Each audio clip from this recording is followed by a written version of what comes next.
construcción de los Juaninos en 1609. Una más de las 138 iglesias que tiene San Luis Capital. A un costado de la iglesia, del lado derecho, un edificio fachada neoclásica copia a la entrada al Panteón Francés en la Ciudad de México, el Museo Federico Silva de Arte y Escultura Contemporánea.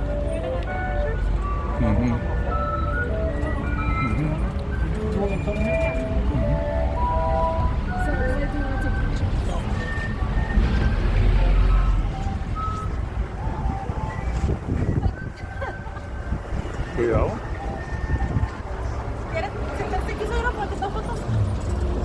Ahora tomamos esta que es la calle Álvaro Obregón. Vamos a cruzar la de Morelos y Pavón y la siguiente, el Paseo Peatonal Miguel Hidalgo. 3 cuadras a la derecha nos lleva directamente al Mercado Hidalgo. Hacia el lado izquierdo nos lleva a la Catedral, que más adelante se convierte en la calle Peatonal de Zaragoza y a su vez en la Calzada de Guadalupe hasta la Basílica Menor. Así que el siguiente que vamos a cruzar es el pasaje peatonal más largo de Latinoamérica. Del lado derecho, el Palacio de la Exposición de 1906. Funciona como centro de locales comerciales, diseñado para que la parte superior fuera casa-habitación y la parte inferior locales en renta. ¿Qué es eso?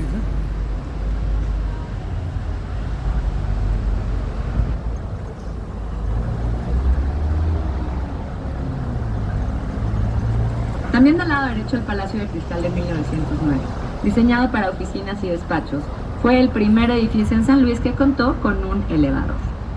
Del lado izquierdo, otro edificio en cantera, este de 1873, actualmente propiedad de Banamex. Fue el primer banco en San Luis Potosí. Tenía sucursales en Celaya, León y Querétaro. Emitía su propia moneda y su dueño fue el rico banquero de origen irlandés, Federico Mee, quien fue dueño también del Palacio Monumental donde estuvo preso en arraigo domiciliario Francisco I. Madero.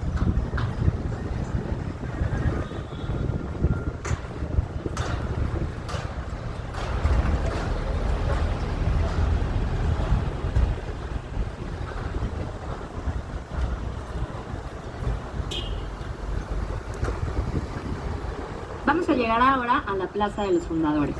Encontraremos el edificio central de la universidad y 2 iglesias, la Capilla de Loreto y la Compañía de Jesús, ambas construcción de los jesuitas.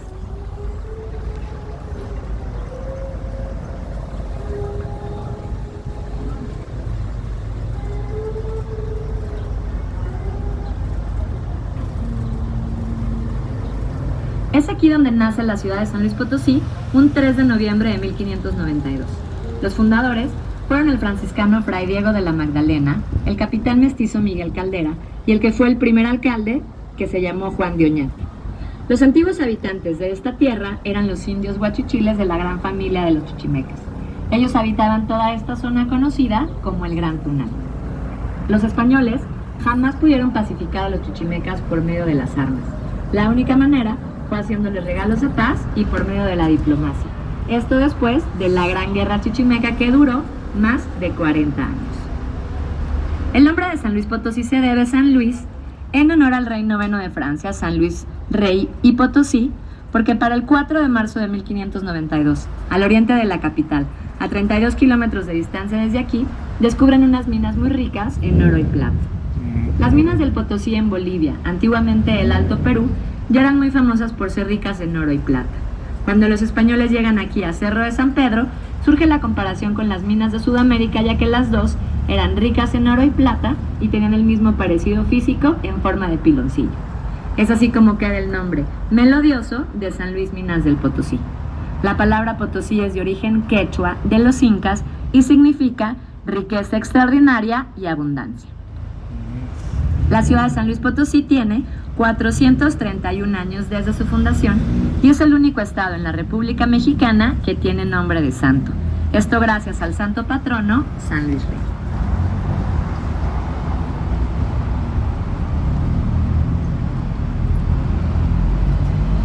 Este recorrido nos llevará a una de las avenidas principales de la ciudad, la avenida Venustiano Carranza, de 3 kilómetros de longitud. Esta recorre de este a oeste la ciudad. Al oeste nos lleva a la colonia Lomas, el Parque de Morales y Ciudad Universitaria. Y hacia el este, el centro histórico de San Luis Capital.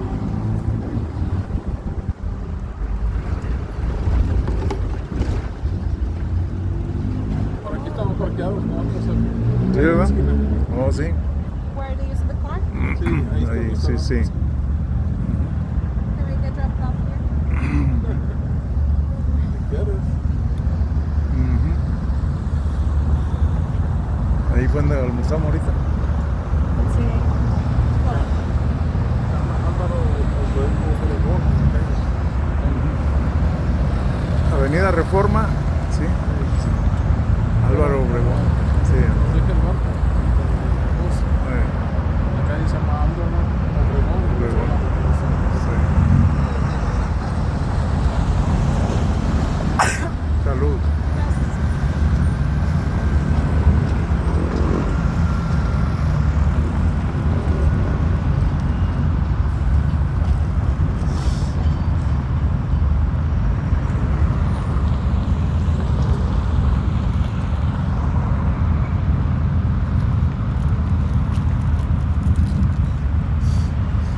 Uno de estos, Es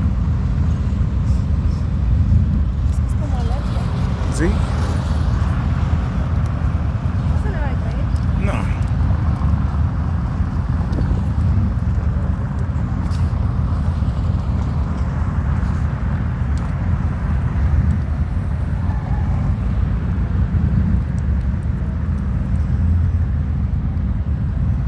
A su derecha se encuentra la Plaza de la Democracia, en la que encontramos como figura central la estatua del doctor Salvador Nava Martínez, quien encabezó un movimiento cívico que combatió y desterró dos cacicazgos, el de Gonzalo N. Santos en 1958 y el de Carlos Jongitud Barrios en 1982. Su lucha cívica por la democracia, que se conoce como el navismo, se extendió hasta la década de los 90. Muere el 18 de mayo de 1992 y aún después de su fallecimiento se logró una de sus principales demandas, la ciudadanización de los organismos electorales de todo el país.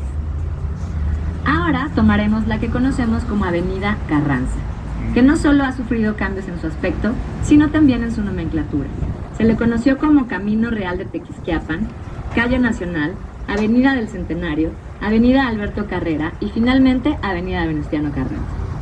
Nos encontramos en el sitio que se le conocía como La Corriente, Aquí fue ya donde que entramos. esta calle era una corriente natural de agua proveniente de la Sierra de San Miguelito. Del lado derecho en la esquina, esta casa estilo ecléctico, de la primera década del siglo XX, fue la casa particular del señor Miguel Cachat. Fue casa habitación hasta principios de los 80s para después convertirse en restaurante. Actualmente, restaurante Cielo Tinto. Mantiene todos los elementos originales en su fachada. Ahí está. Sí. Ujú. Enseguida, el edificio del Infonavit, construcción de 1991. En 1882, como consecuencia de las acciones del gobernador Díaz Gutiérrez, fue inaugurado el primer servicio de tranvías con destino al barrio de Tequis.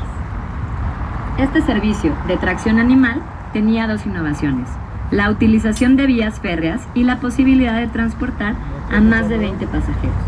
Los tranvías, con diferentes modificaciones, habían de funcionar hasta el año de 1932 con la introducción del servicio de autobuses urbanos en 1930.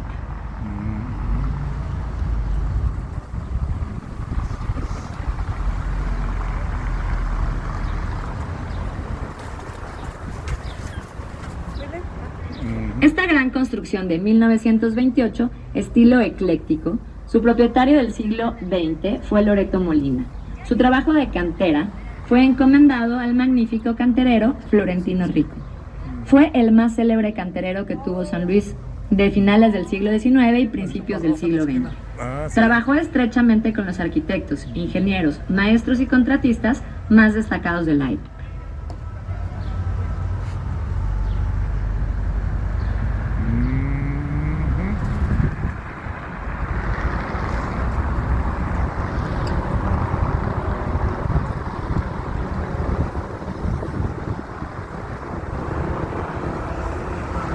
Del lado derecho, el Cine Avenida, Buena sombra, construcción de todo. 1947.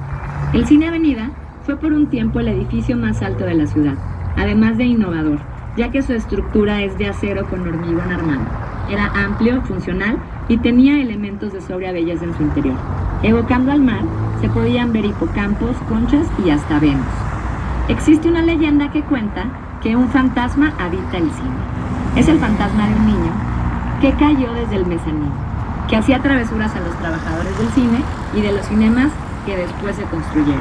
Según cuentan, se le escucha hablar, correr y jugar en las diferentes áreas, siendo su preferida donde se encontraba la sala principal.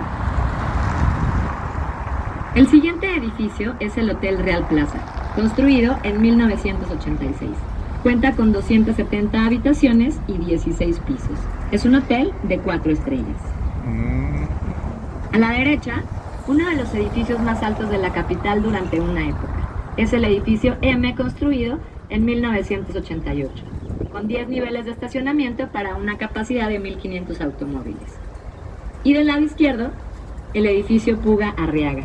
Se construyó en la década de los 80, tiene 17 pisos, fue la sede de la Secretaría de Relaciones Exteriores por varios años. Sobre esta avenida, vemos estas casas, que son un ejemplo claro de las casas típicas en el centro histórico, con las fachadas hechas con piedra de cantera, o solamente los marcos de puertas y ventanas hechos con piedra de cantera. Este tipo de construcción, estas casas con techos altos, muros anchos hechos de adobe, las hace que sean casas térmicas. En tiempo de calor son frescas y en tiempo de frío, pues son calientes. Muchas de estas casas cuentan con grandes patios centrales y por ese motivo, muchas de ellas son usadas con propósitos comerciales.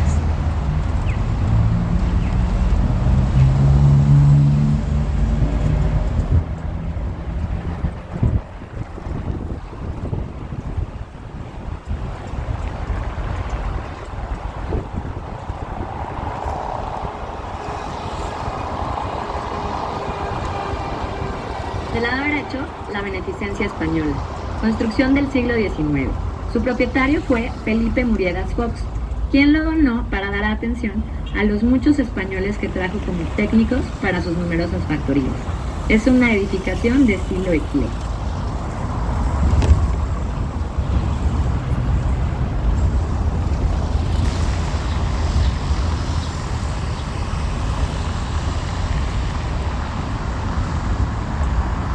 La construcción de 1992 mide 56 metros, cuenta con 16 pisos. Este edificio es la sede de las oficinas del INEGI.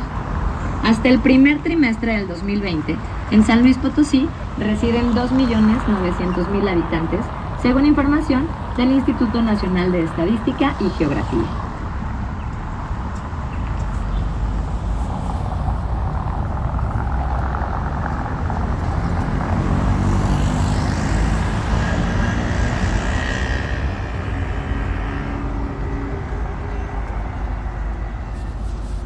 ¿Qué otra plaza?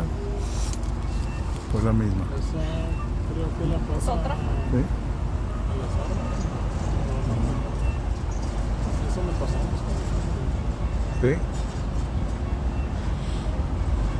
Mariano Ávila, la calle esa.